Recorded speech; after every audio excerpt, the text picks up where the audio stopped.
right, you know the Flower Hour podcast, right? And you know the Cannabis Update podcast, right? But what happens when you put the two of them together? Simple. You get the Nick and Michael All Gossip Show. That's right. And without further ado, let's jump in. Well, normally I say welcome to the podcast, but this one's a bit different. This is Nick and I getting together to do a little industry gossip and quarantine-related talk since we're both kind of quarantined in our own cities. How's it going, Nick? Yeah, it's going well. This is I said this on my own podcast that's coming out pretty soon as well. Is that being stuck in quarantine? I read the book The Hot Zone by Richard Preston when I was like 12 years old, and this is like literally.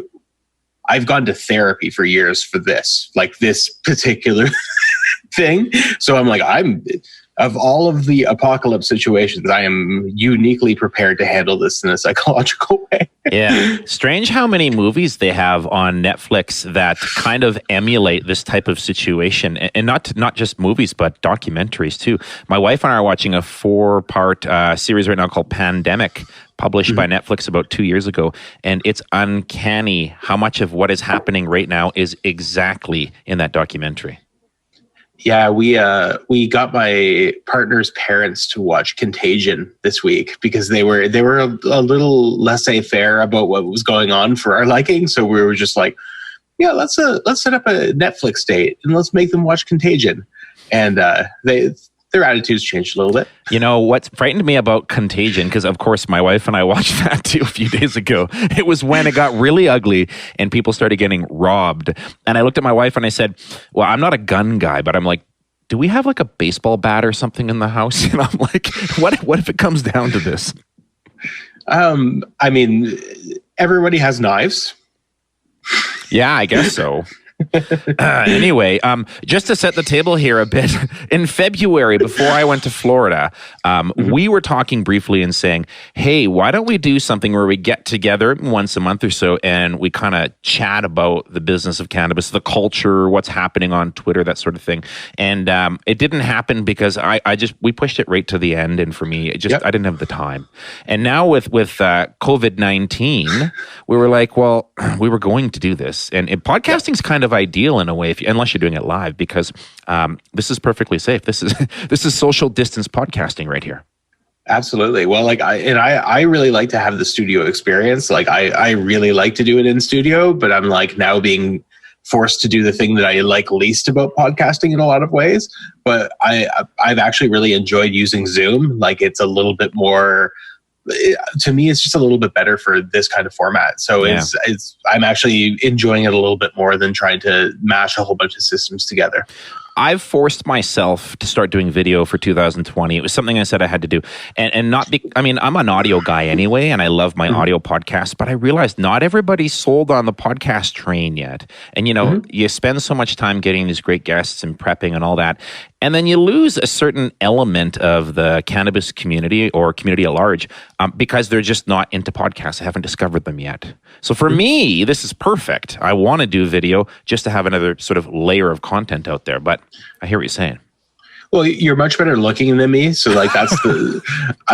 I don't love being on camera. I did at Lyft this year. I did Jackie Childs' show, and I possibly imbibed a little too much before I went on, and I forgot that you weren't supposed to look at the camera, and you had to do things. You shouldn't do things with your hands. All of that. So I did. Being on camera is not my core competency by any means, but I'll work with it. It's fine. I'm good. So what's your quarantine life like right now? Are you actually doing a full 14-day inside your house? No. So I have my parents, my partner's parents, and we have some elderly family members that we're helping out. So I'm kind of not every day, but most days I'm going out and doing a grocery run, or I'm going out and doing that kind of stuff. So I'm very careful. I've worked in kitchens for a long time, so I have an ungodly amount of nitrile gloves stashed away, and I hand sanitize, and I go out and I'm helping the people who are more in jeopardy than myself. right now. So as much as I would love to just stay in my condo for this entire time, like honestly, that's what I would prefer. It's just, my brother has little ones. My parents are getting up there in age. And I was like, I'll just be your kind of person on the go. Don't worry about it. Not an option.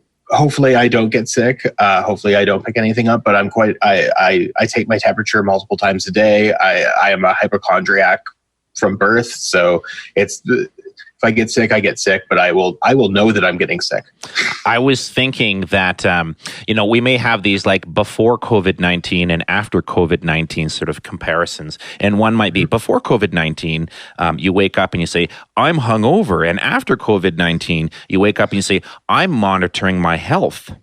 Do you know what I mean? I have a bit of a fever or a headache. I'd better be careful because now we're so much more conscious about these pandemics. Yeah, I've kind of lived my life with the what's that?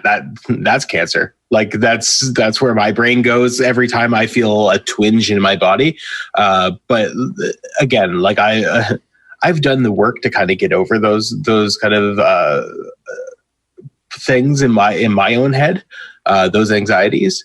But yeah, like I can totally relate with the people who do not spend a lot of time indoors, and I can totally like I understand this is not an easy time for people, and it's to me it's about routine. It's about getting sleep, and I know that sleep is people are not sleeping right now, and I get it, but really focusing in on sleep, eating right, getting a little bit of exercise in, even if it's something that seems like a silly amount of exercise, those things release the proper brain chemicals for your brain to function, and you need that kind of stuff. I am not a doctor.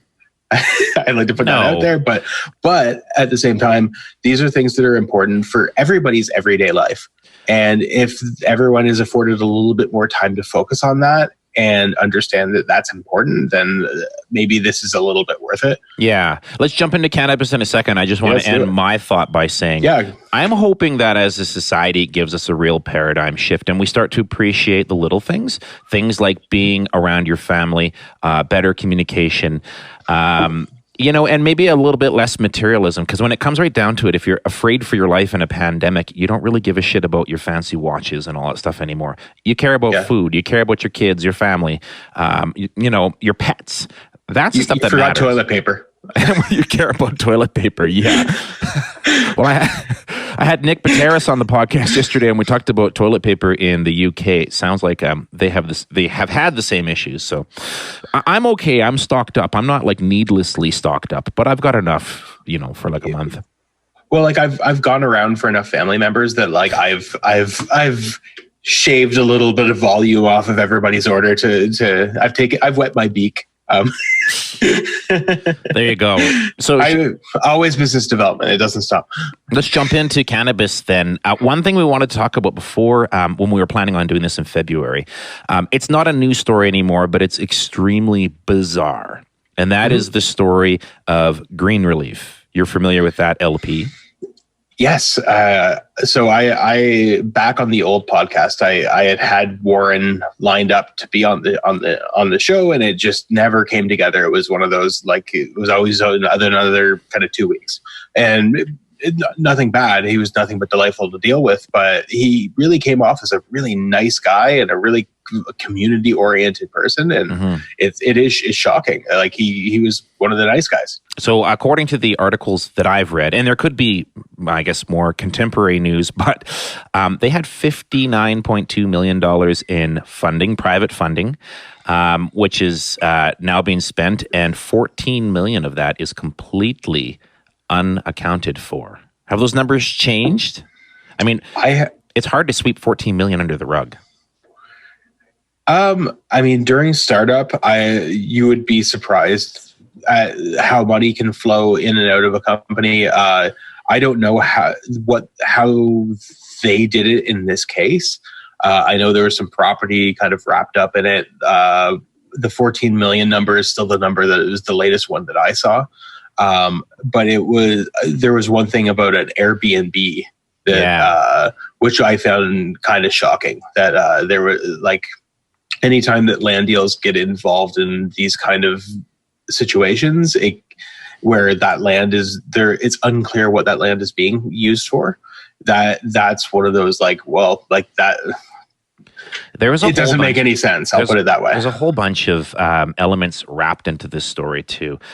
Property, he used funds that were supposed to belong to the company to purchase the property in his own name, and then he turned around and charged the company rent for the property. You heard that story?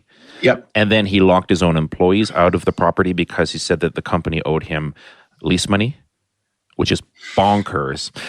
So I don't know them personally, and I did interview them, and they, like you say, they seem like salt of the earth. Like they seemed really nice. She seemed like kind of like a environmentally friendly hippie type lady, and she really pushed him to try to find an alternative way to grow cannabis that was environmentally friendly. They were giving fish to the local food banks. It was a great story. It was. Yeah, it's a weird one. Like it truly is. Like I mean, when you're dealing with this much money, the amount of risk that money can come to is incredibly high. And I mean, it's high. Businesses fail all the time, and it's not an embezzlement thing. And I've had the benefit of going through the due diligence processes on cannabis projects, and the amount of due diligence that I've experienced, that I've gone through, in the counter due diligence I've done in this business, it's very involved. There is a lot that goes into it. So for this much money to go missing, and knowing the amount of due diligence that goes into these kind of funding ventures, it's quite shocking that control was given to a company. And also that much money went missing. It's pretty crazy. I think one word that you missed also was just temptation. When you have access to funds that you've never even dreamed of seeing before, it would be very tempting not to live a splashy lifestyle. I don't know if I could do it. I'm not a dishonest guy, I don't think, generally speaking, but having access to that kind of money, those types of resources, be a challenge for me. Fair enough. I live pretty small, so I'm not really big on cars or anything that like. I guess I could spend money on wine and whiskey, maybe, but like I'm not like a big buying crazy extravagant things. Like I'm happy with my '07 Chevy Malibu, and it runs, it gets good gas mileage. Like I just don't understand how people can get that wrapped up. Yeah, but that's just me. But I also I've known a lot of accountants in my career and in actually my youth, and like I had it drilled into my head pretty harsh that if you steal, especially in a corporate setting, you're probably going to get caught. Yeah. And it's just not worth it. So it's just something that's never entered my mind, just purely because that's always been communicated to me by accounting professionals throughout my life. I guess I'm just trying to play devil's advocate a bit, I guess, to try to 100%. Understand it from that perspective, because I think the temptation would be there. Okay, so for sure. Too philosophical at this point. Let's move on to the next one, and this is a more contemporary thing. An article published said, I guess on Monday, 71 cannabis companies in Canada have written a joint letter to compel the feds for funding at this time because of the COVID-19 situation. Do you think that these cannabis companies should fall into the same category as small business in general? Does this make sense? Absolutely. It should fall in under BDC. I think that this is a blind spot in that organization, clearly. I also, I don't know if this is a stigma thing or if this is we've seen this industry go through a lot of strife in the last 18 months. Yeah. And extending more credit to an industry that has a lot of exposure, it could be that kind of a calculated thing. But what I would like to see from this body and the government for the industry is clear communication as to why our companies are not being included in this emergency funding. Yeah, interesting. One stat I read was that in the last 6 months, 2,000 jobs in the cannabis industry have been lost. Now, obviously not just due to COVID-19, but it's a tough time already. So this pandemic is not helping companies whatsoever. Yeah, it's definitely, it just adds layers of complexity to every link of the supply chain. It adds layers of complexity to human resources and how those run within companies. A lot of companies are going to have to go guerrilla and really figure out how they're going to run through this. Like the attrition rates are probably going to rise. And it's not that people are getting sick per se. It's people who need childcare and can't go to work. And it becomes really, really difficult. Like in Windsor, Essex right now, we're seeing it in industry across the board. We're still producing in Windsor in a lot of cases because we have flipped over plastics plants to doing masks. We've flipped over the local distilleries are doing hand sanitizer. So, but what these companies are running into now is an attrition rate that's pretty horrible because people have to go home and they have to take care of their kids. Yeah. And there just isn't enough daycare spots. And a lot of these companies are going to have to really figure out how they can run on a skeleton crew, or they're going to have to figure out a temporary worker solution. And both of those things are very difficult. Well, I guess medical cannabis aside, the next pressing question is cannabis an essential service? What do you think about that? I mean, the government's already, in Ontario at least, has already weighed in on that it is an essential service. I think it is on when it comes to medical especially, it is essential. Now, I am not abreast of exactly how the supply chains work, all of that kind of stuff. But on a retail level, I think it's essential. I think it should be open, but I can understand the argument on the other side of that the amount of risk and exposure of going into any retailer is too high for a lot of people. And I could see where people could land on that, but good business people can pivot and figure out different ways of doing business. And like I've seen a lot of restaurants in my region really flip their business model completely overnight. I can see a smart retailer very easily flipping their business model to something, whether it's a click and collect or it's a delivery service, but the government needs to play ball with deregulating if that's the case, or at least for this time being deregulating. Yeah, well, I think I'm this gray area person because, 98.7% of my cannabis consumption is arguably recreational. I don't really have a real reason. I do take a sublingual sprays for sleeping. That helps me. So there's a little bit there. But I guess my thought is I went to the liquor store the other day and I said to them, you guys will probably be shut down pretty soon too. And they said, no, we're an essential service. And I thought, okay, I mean, my kids' schools are shut down, but I mean, I guess the argument there is that kids together are going to obviously spread disease faster than responsible adults in a store of any type. But I don't know. I also, and I, as somebody who worked in the industry, in the alcohol industry for quite a while, we don't like talking about it, but there's a lot of alcoholics, and so that is for somebody who is addicted to alcohol. Being able to get alcohol is an essential service for those people, for those folks.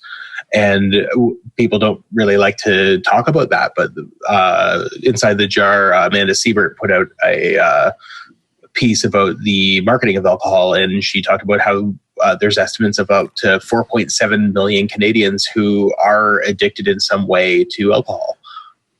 Yeah, well, we don't like to classify or to put labels on ourselves, but I guess I'm one of those people. I do regularly consume alcohol, But regular consumption versus needed consumption are two different things. There's a fine line there, though, I think. Yeah, absolutely. I regularly consumed alcohol for a long time, very, very long time. And I made that change for my health to drink considerably less. Like also, I started becoming allergic to red wine, which crushed my consumption habits. So if I could still drink red wine, I'd still probably drink every day. But it's one of those things where I really need to pick my spots when it comes to consumption.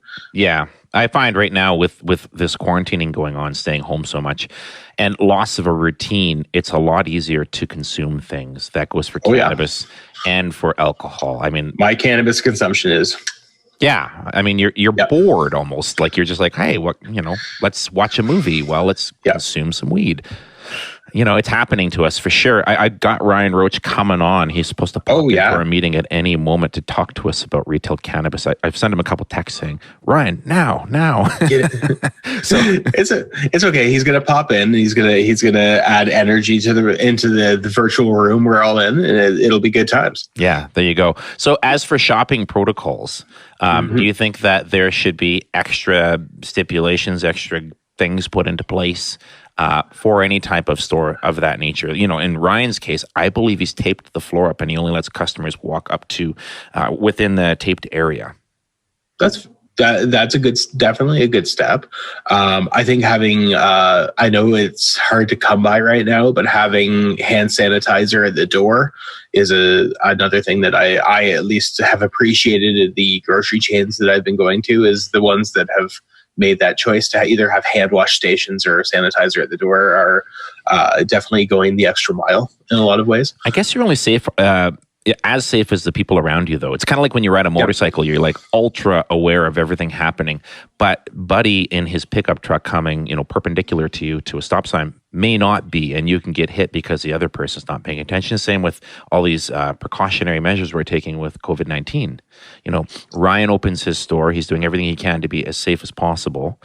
And then someone comes in who's a non-believer and just throws it all out the window. Yeah, and I've definitely noticed that being out in public in the last week or so, is that like there's a lot of people who are being very conscientious, and there's a lot of people who clearly they just want to go to the store so that they can stock up and get home. But then there's people who are frankly fucking shitheads who are acting like either they are in a zombie apocalypse or they're acting like there's nothing wrong here and I don't know why you assholes are getting in my way. And I've sworn 4 times in the last 8 words, so you can tell it does not make me very happy to see that kind of stuff, because we are a community, whether it's a larger community or a smaller community, we are a community, and doing things like that is unforgivable to me at this point. Well, it looks like we have Ryan on now. He's just connecting to audio, and I can see his lovely face.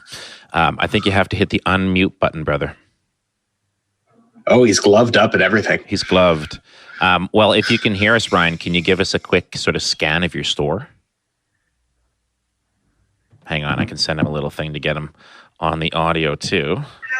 There we go. How are you? I'm good. How are you guys? We're good. We were just talking about retail, coincidentally. How about that? So can you give us a quick show of what you've done in your shop? Oh, cool. Okay.